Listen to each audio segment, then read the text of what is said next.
मैं जैसे ही ऑफिस से बाहर निकला, मुझे ऑफिस के बाहर अचानक एक ऐसी लड़की दिख गई जिसे देखने के बाद सब कुछ जैसे रुक सा गया। उस मासूम और खूबसूरत सी परी को पाने के लिए मैं बेचैन हो गया। मेरा नाम संजय है, मेरी उम्र 26 साल की है और ये दास्तान एक मोहब्बत की है जिसमें मजा तो है पर प्यार में लिपटा हुआ रंग है। ये बात आज से कुछ 6 महीने पहले की है। मुझे अचानक से अपने ऑफिस के बाहर एक ऐसी लड़की दिख गई जिसे देखने के बाद सब कुछ रुक सा गया।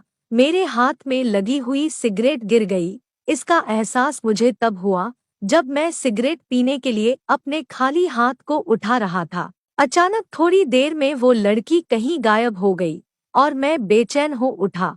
मैं ऐसे उदास हो गया जैसे मेरा कुछ खो गया हो। वो तो मेरी आंखों से ओझल हो गई थी, लेकिन मैं ठगा सा खड़ा था। मेरा पूरा दिन उसकी याद में ही गुजरा, अब जैसे मेरा कुछ अपना ना रहा हो। ये तो सच है जैसे वक्त सबका बदलता है, लेकिन मेरा इतनी जल्दी बदल जाएगा इसका मुझे बिल्कुल भी अंदाजा नहीं था। अगले दिन ऑफिस पहुंचते ही मेरा दिलो दिमाग एक नई एनर्जी से भर गया। वो लड़की मेरे दफ्तर के बाहर बैठी थी। दफ्तर में बैठते ही मेरे चपरासी ने बताया कि सर, ये लड़की आपकी सेक्रेटरी के लिए चुनी गई है, आप इसका फाइनल इंटरव्यू ले लीजिए। मेरे मुंह से चपरासी के लिए थैंक यू निकला। कल तक तो मैंने बस उसकी आंखों को ही देखा था, आज तो उसके बदन की तराश को देखते ही मैं पागल सा हो गया।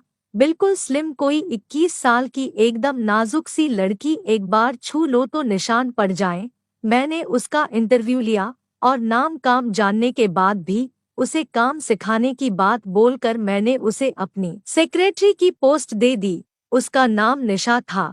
वहां से धीरे धीरे हमारी दोस्ती हुई। ये दोस्ती धीरे धीरे कॉफी हाउस, कभी किसी रेस्टोरेंट में हमें ले जाती रही। कई मौकों पर मुझे ऐसा लगा कि शायद निशा भी मुझसे आकर्षित होने लगी है। कभी कभी हम कुछ मजाक भी कर लिया करते थे जो थोड़े अश्लील भी होते थे। फिर 31 दिसंबर की रात हमारे लिए निर्णायक रात होने वाली थी। हमने तय किया था कि हम नया साल का स्वागत साथ में करेंगे। मैंने एक होटल में पार्टी की बुकिंग कर ली और अलग से एक कमरे को चुपके से बुक करा लिया कि शायद कई दिनों का अरमान पूरा होने का मौका मिल जाए।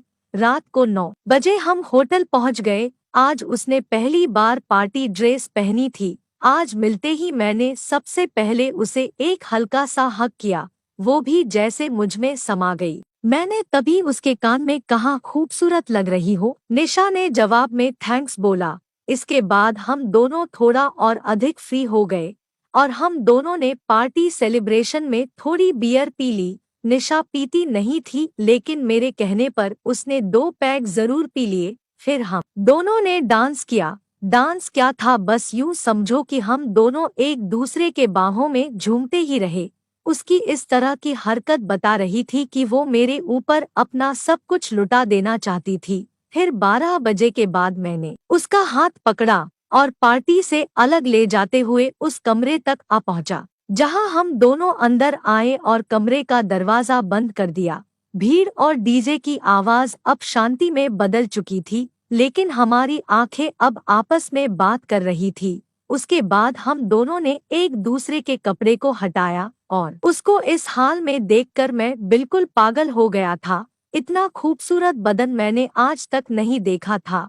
मैंने दोनों आमों का स्वाद चखा और अंत में मैंने उसे स्वर्ग के दर्शन कराए। ये शायद निशा का पहली बार था, इसीलिए उसे काफी दर्द का भी एहसास हुआ और मैं भी निशा की ओपनिंग करके बहुत खुश था।